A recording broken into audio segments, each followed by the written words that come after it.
Hi guys, and welcome to this week's video. Today it's all about Docker in unRAID. What is it, how to get it set up and started, and how to avoid common mistakes. So let's get to it.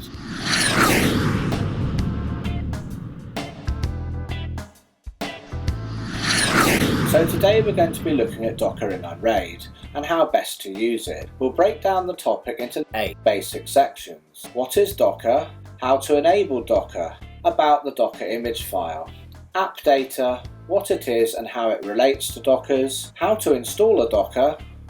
Docker volume mapping principles, keeping things consistent across your Dockers. Finally, common Docker problems. So let's start with what actually Docker is and how they are different to VMs. They basically do act like virtual machines, but they're actually self-contained processes. So we've got our server hardware, on top of which runs our host OS, and for us that's unRAID. Docker is then installed sitting on top of that, which then allows the containers to run on top of the Docker. Then our Docker container contains an app along with all its dependencies needed. And for those of you who are not sure what dependencies actually are, they are all the other things an app or program needs to be able to run. Now think of a game on a Windows computer. It needs DirectX to work. DirectX is the dependency for that game, so it's just the same as that. So the app and its dependencies all run together in an isolated environment inside the container. The containers all use the same resources as the host OS. They all sit on the Linux kernel and they use the same CPU and RAM, etc. One of the cool things about Dockers is that they're built in layers. They all have a base layer that they work off. Then the layers on top are the various dependencies of that Docker, and the Docker engine will only download the layers that it doesn't already have. So if you already have another Docker that uses the same layer, you don't need a second copy of that layer. So all of the shared layers are read-only, and it's only the top layer which is writable. So this is very efficient and makes Dockers very lightweight. So let's compare a VM and a Docker. Now on a VM, the VM separates the operating system from the bare metal hardware it's running on by virtualizing the hardware. But the Docker separates the application from the OS it's running on by virtualizing the OS. By this I mean, let's take running an app on a VM. Let's look at a common app many unRAID users use. Let's look at Plex. Now we could build a Windows VM on our server and install Plex on that VM, and with any dependencies Plex may need to run. Of course this would work, but it would be a heavy app, maybe 30 or 40 gigs. Now if we wanted another 2 apps separate to Plex, what happens? For example, we want OpenVPN and Transmission BitTorrent client. Well, we'd need 2 separate VMs, so now that's bringing our total size up to 90 gigs now, just for 3 apps. Remember, we always have to bring the OS with us.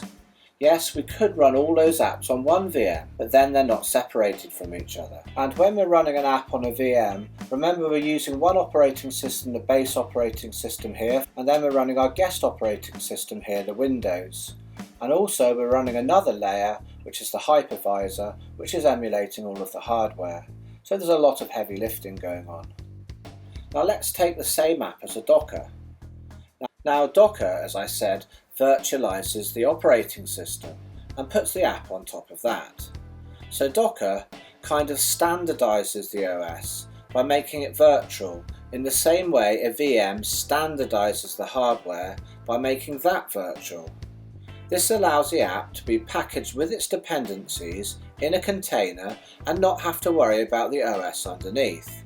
So our Plex, OpenVPN and Transmission Torrent are not having to carry and run an OS with them to work. So it makes them very lightweight and very efficient this way. So that's a very basic overview of what Docker is and the differences and similarities to a VM. So now let's move on to installing Docker on our host OS, unRAID. Okay, so let's start with how to enable our Docker service. So what we need to do is, once on the unRAID GUI, click on the tab here saying Settings, and there you see the little Docker icon. Click onto that, and here you'll see an option saying Enable Docker, You can toggle that on and off, so make sure it's on yes, and then just click apply. Okay, and now having clicked apply, you can see here it says status is running, so the Docker service is running, and you'll also notice here at the top there's another tab now saying Docker. So that's how we enable Docker in unRAID. So now let's talk about the Docker image file. If we go across to the right here, you'll see we're looking at basic view. So let's click this onto advanced. And now you can see there's some more information about Docker. We've got our Docker version here, and here we've got our Docker storage location.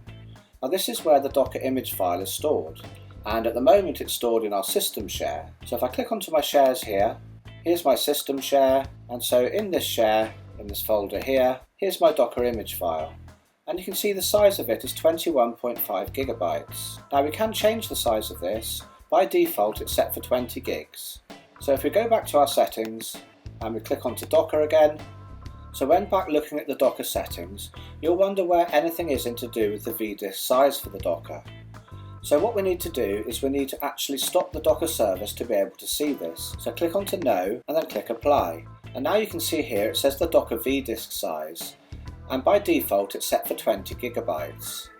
Now why would you want to increase the size of this? Well, the Docker image file stores all of your Docker images. And so the more Dockers you have, the more size that you'll need. And for most people, 20 gigs is absolutely fine. But if you have a lot of Dockers, your Docker image file might get full up, and so you're going to need to increase the size of this. So to do that, all you'll do is just put in the size you want. I'm going to type in 25 gigs here and click apply, and then just start the Docker service again and click apply. And now you'll see, if you go back and look inside the share, you'll see now that it says the size is 26.8 gigabytes. Now one thing to note is you can't actually shrink the size of the Docker image file. So you may think, well, I can just type in 20 and click apply. Yes, it looks like it has gone to 20, and we can start the Docker service again, and you might think everything's fine. But let's go back to shares. And as you can see, the Docker image size is still the 26.8 gigs here. And if we go back to our settings and stop the Docker service, it says here that it's 20 gigs. So don't try and make it any smaller, because it will mess up what it says for your Docker vdisk image size, and it won't be correct. So we can't shrink the vdisk size for the Docker. But what we can do is we can delete it by checking this box here and then clicking delete, and then we can recreate it at a different size, say 15 gigs, and click apply, and then restart the Docker service. And now if we look at our share, we can see the Docker image size now says 16.1 gigs. Now one thing to remember, that if you try and do this when you've already got Dockers installed inside the image, you will lose all of them, but they're fairly easy to restore, and we'll be looking at that later on in the video. Okay, so that's the Docker image file. Now let's move on and talk about Appdata. Now Appdata is exactly what it says it is. It's the data folders and files for each Docker app that the Docker uses to run. It's all of its configuration files, etc., that are needed for that particular Docker app to function. So let's have a look at the Docker settings tab again, so we can see where the Appdata folder is located. We can see that the default storage location is in our user shares in Appdata. So let's have a look there. So here's the Appdata folder, and by default, if you have a cache drive, this is automatically created on the cache drive. Now this is good because it gives far better performance than if the Appdata was just put on the normal array. On this server there are no Dockers installed as yet, so if we look at the Appdata folder, it's empty. But let's go across to my main server where there's plenty of Dockers installed. And this is the Appdata folder here. As you can see, all of the different Dockers that I have installed have their own separate folder. And inside each folder, all the configuration files for that Docker are located here. Having the Appdata outside of the Docker image makes sense, because it prevents a Docker from creating lots of data inside the Docker image file. We don't want that, because it will just get full and cause problems. When a Docker can access specific data outside, it's called volume mapping, and the Appdata is an example of Docker volume mapping, which we'll look at in detail after we first see the best way to install a Docker. If we click on the Docker tab on my test server, you'll see there are no installed Dockers here. Let's compare that to my main server where there are lots. So the Docker tab displays all of our Dockers, And you see the button here, Add Container. Well, don't press it. That's the old difficult way to install a Docker. Nowadays we use Squid's excellent Community Applications plugin, which is absolutely awesome. Let's install it. First we need to go to the LimeTech forums and scroll down until you come to plugin support. Click on that, and if you see in the top sticky parts here, you'll find the plugin Community Applications. Click on that and scroll down here, and you need this line of code here, so just copy that and go back to our server and click on plugins, and then click this tab here, install plugin, and then just paste the code into here and click install. And now the Community Applications is installed. And now look at the top here, we have a new tab and it says apps. So if we click onto that, from here we can install all of the Dockers that are available to the community. Okay, so let's have a look at our Community Applications. We've got some tabs across the top here: available apps, installed apps, previous apps and pinned apps. Well, as there's not much installed on this server, let's go across to my main server and have a look there. So as you can see, here are the tabs, and on the available apps everything's split up into sections. So if you're looking for a media server, you can click onto media servers, and then Community Applications will filter out from all of the apps available all of the various media servers you can install. And then moving along to installed apps, clicking on this will list all of the installed apps that are on your server at present. And this tab here, previous apps, this will list all of the previous apps that you have had installed on your server in the past. So should you want to reinstall a Docker you've had on before, you can just click reinstall here. And this tab here, pinned apps, this is where you can pin an app to install later on. So if we go back to our available apps here, and you see this little button here, there's a red button on each app. So say I'm scrolling through all of the Dockers and I think, oh, this looks an interesting Docker I'd like to install. I can just click on here and it will pin it into this section here, and let's do the same with this one. So now when we go to pinned applications, you'll see there's 3 applications here. So it's a bit like kind of having a basket on a shopping cart where you can just add everything together that you want. And across over here there's a button saying resource monitor. If we click onto this, it basically tells us what resources all of our running Dockers are using. I've only got 4 Dockers running at the moment, but what it shows you is how much CPU each Docker's using and how much memory each is using. And if you click on here, the calculate Appdata size, you can also see how much space they're using in your Appdata folder. This can be useful just for tracking what all of your Dockers are doing. So let's go back across to the other server and install a Docker. Okay, so let's choose a Docker to install. Let's look in the Media Servers tab, and we'll install this one here, the MB one. So all you have to do is click on the Add button underneath it, and this brings you to the Docker template for the chosen Docker. On this page, we can map both ports to the Docker and we can map volumes to the Docker. And to see an additional mapping, if we click the Show Advanced Settings here, we can see that it's mapped to the Appdata folder, and that's the configuration files for this Docker. But before we go ahead and fill this template in, let's talk about Docker volume mapping. Okay, so what is Docker volume mapping and why do we need to do it? So let's take a Docker, and in our case we'll take MB. Well, by their nature, Dockers don't have persistent storage. So what this means is when we shut them down, everything basically goes. So what we do is we map shares on the server to the container to allow it to have read and write access to persistent storage. But we only give the container access to things that it needs. And obviously the container is going to be able to need to read and write its configuration data, and this is automatically mapped over to the Appdata by default in unRAID. So that's not something we actually have to set ourselves. But because MB is a media endpoint, we want MB to be able to have access to our media so it can play it back. We need to map that share because the Docker needs it. But the Docker doesn't need access to the downloads or the work data. In fact, the container doesn't even know they're there.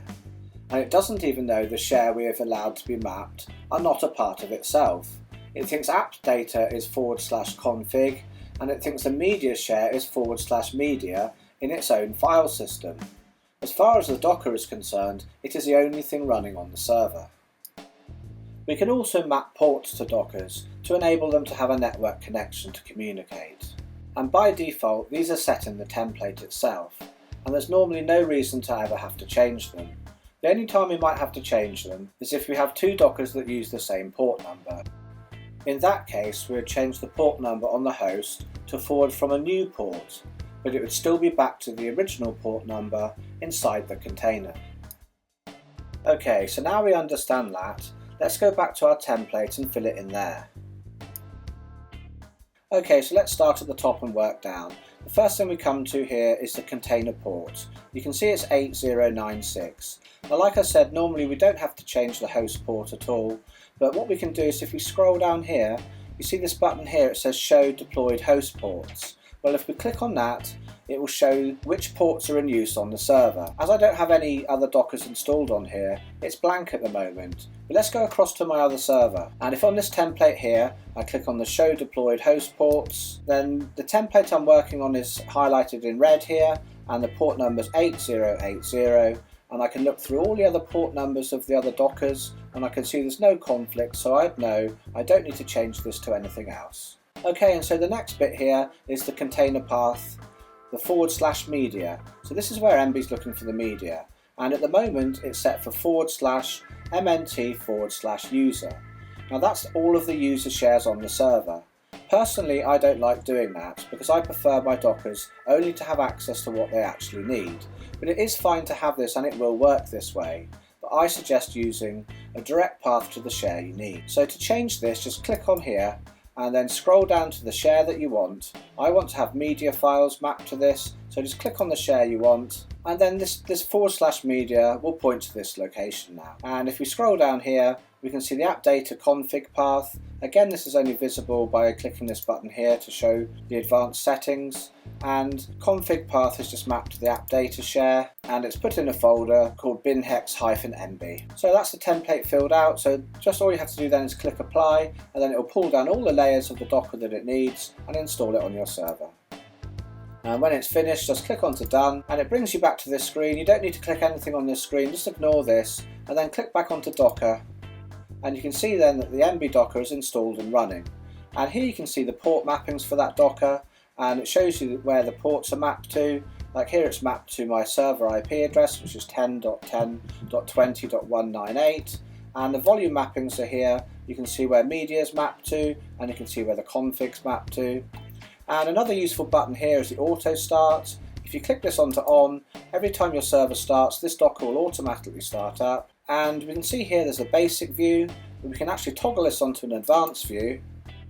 And when we're on this advanced view, we can actually force an update of a Docker by clicking on here, and it gives us a little bit more information about the application. Okay, one thing you want to try and do is keep your volume mappings consistent across all your Dockers.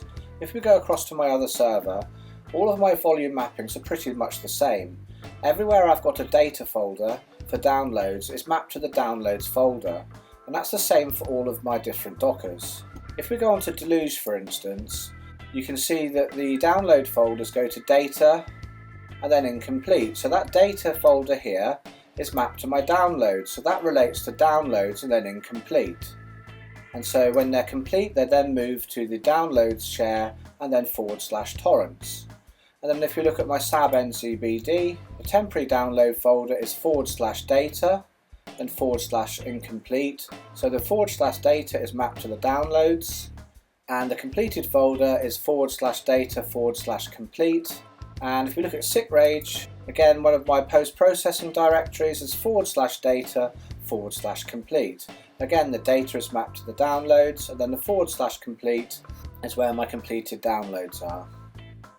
So always try and keep things consistent in case other Dockers communicate with each other and they're trying to find where files are. Okay, now we'll just go through some common problems people tend to have with Dockers. You may find that you have a Docker that creates some files on your array and you're unable to modify them or delete them. Let's take SAB as an example. This downloads NZBs onto your array.